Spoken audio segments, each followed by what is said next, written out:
राज्य शाळा संचालक महामंडळे वेकेशन लंबावવાની માંગ કરી છે। જી હા, શાળા સંચાલક મહામંડળે મુખ્યમંત્રીને પત્ર લખ્યો છે। હીટ વેવના કારણે એક સપ્તાહ વેકેશન લંબાવવાની માંગ કરવામાં આવી છે। શાળાનું વેકેશન 20 જૂન સુધી લંબાવવાની માંગ કરાઈ છે। પત્રમાં હાલ જે વેકેશન 13 જૂન સુધી છે તેને 20 જૂન સુધીનું કરવાની અને દિવાળી વેકેશન 3 અઠવાડિયાના સ્થાને 2 અઠવાડિયાનું કરવાની માંગ થઈ રહી છે। તો આપણે જણાવી દઈએ કે રાજ્ય શાળા સંચાલક મહામંડળે આ માંગ કરી છે। શાળા સંચાલક મહામંડળે મુખ્યમંત્રીને પત્ર લખ્યો છે અને વેકેશન 7 દિવસ સુધી લંબાવવાની માંગ કરવામાં આવી છે। તો તેની સામે દિવાળીનું જે વેકેશન છે 3 અઠવાડિયાની જગ્યાએ 2 અઠવાડિયાનું કરવાની માંગ કરાઈ છે। રાજ્ય શાળા સંચાલક મહામંડળે કરી વેકેશન લંબાવવાની માંગ।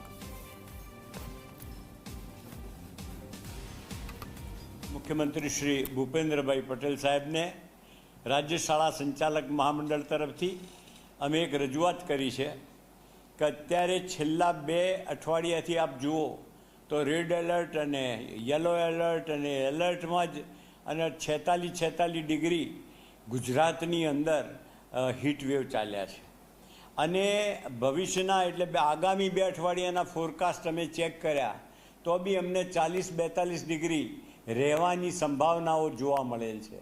અમે માનનીય મુખ્યમંત્રીશ્રીને વિનંતી કરી છે કે 13ના બદલે 20 જૂને શાળાઓ ખોલો અને જે દિવાળીનું વેકેશન છે 3 વીકનું એમાં 1 વીક આપ કર્ટેલ કરી નાખો, કાપી નાખો અને એ અમે અહીંયા કમ્પન્સેટ કરી આપવા માગીએ છીએ વાલીઓને, વિદ્યાર્થીઓને અને શિક્ષક